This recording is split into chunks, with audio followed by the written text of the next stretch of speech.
اللہ تعالیٰ بہت رحیم و کریم ہے، وہ بندے کو اپنی نعمتوں میں خوش دیکھنا چاہتے ہیں، اپنے بندے کو محروم دیکھنا پسند نہیں کرتے۔ امام غزالی رحمۃ اللہ علیہ نے لکھا ہے کہ جب بندہ کوئی گناہ کرتا ہے تو اللہ تعالیٰ کی زمین چیختی ہے اور پکارتی ہے کہ اے اللہ اگر آپ مجھے اجازت دیں تو میں اس بندے کو نگل جاؤں۔ اللہ تعالیٰ فرماتے ہیں اگر تم نے میرے بندے کو پیدا کیا ہے تو تم اس کو پکڑ لو، اور اگر میں نے پیدا کیا ہے تو میرے اور اس بندے کے درمیان دخل مت دو۔ ان اتانی نہارن قبلتہ، اگر یہ بندہ دن میں میرے پاس توبہ کے لیے آئے گا میں اس کو قبول کر لوں گا۔ وَإِنْ أَتَانِي لَيْلًا قَبِلْتُهُ، اور اگر یہ میرے پاس رات میں آئے گا توبہ کرنے تب بھی میں قبول کر لوں گا۔ لَوَجَدُ اللَّهَ تَوَّابًا رَحِيمًا، یہ اپنے رب کو تواب اور رحیم پائے گا۔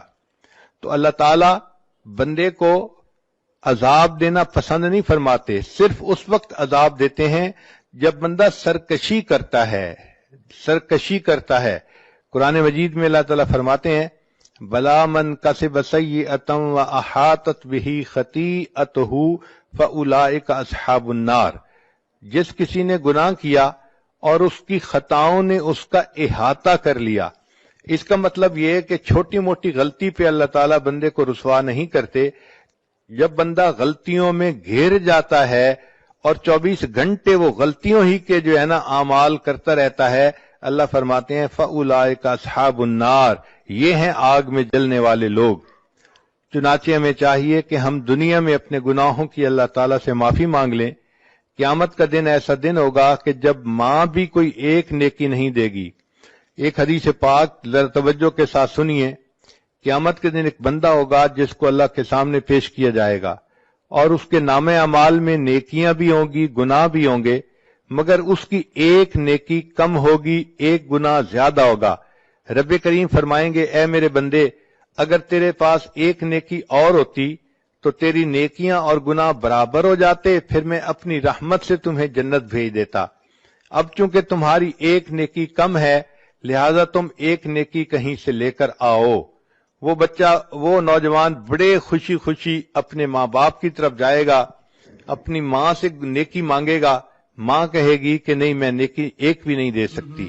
وہ بچہ کہے گا کہ دیکھیں میں جہنم میں چلا جاؤں گا، میرے اوپر رحم کھائیے، اور آپ کے پاس تو نیکیاں زیادہ ہیں۔ ماں کہے گی اگرچہ نیکیاں زیادہ ہیں لیکن میں تمہیں اس وقت ایک نیکی بھی نہیں دے سکتی۔ پھر وہ بندہ اپنی بیوی سے نیکی مانگے گا، بیوی بھی انکار کر دے گی۔ پھر اپنے بھائی سے مانگے گا، وہ بھی انکار کر دے گا۔ یوم یفر المرء من اخیہ و امہ و ابی و صاحبتہ و بنی، بیٹا بھی انکار کر دے گا۔ جب سب لوگ انکار کر دیں گے تو وہ بڑا ہی مایوس ہوگا کہ اتنے میرے لوڈ ون تھے اور آج ان کے پاس نیکیاں زیادہ بھی ہیں، یہ مجھے ایک نیکی دینے کے لیے تیار نہیں ہے۔ اتنے میں اس کو ایک بندہ ملے گا، وہ پوچھے گا تم کیوں رو رہے ہو؟ یہ کہے گا ایک نیکی کم ہے اس وجہ سے میں رو رہا ہوں اور مجھے کوئی نہیں دے رہا۔ وہ کہے گا اچھا مجھ سے ایک نیکی لے لو۔ تو جب وہ نیکی دینے کے لیے تیار ہو جائے گا تو قیامت میں اعلان کیا جائے گا کہ ایک بندے نے اس کو ایک نیکی دے دی جس کی وجہ سے نیکی اور گناہ برابر ہو گئے، اور اللہ نے اپنی رحمت سے اس کے لیے جنت کا فیصلہ کر دیا۔ جب یہ اعلان ہوگا اللہ تعالیٰ پوچھیں گے اے جبریل یہ کیا معاملہ ہے، کیسا اعلان ہے؟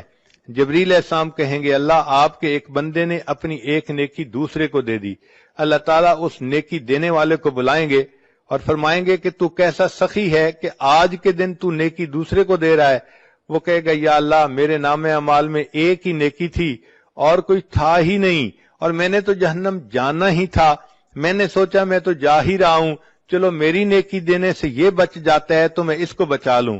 اللہ فرمائیں گے اچھا اگر تو نے اپنی سخاوت دکھائی تو میں اس بات کا زیادہ مستحق ہوں کہ میں اپنی سخاوت دکھاؤں، مجھ جیسا سخی کوئی نہیں، چلو میں نے تمہیں بھی جنت عطا فرما دی اور اس بندے کو بھی جنت عطا فرما دی۔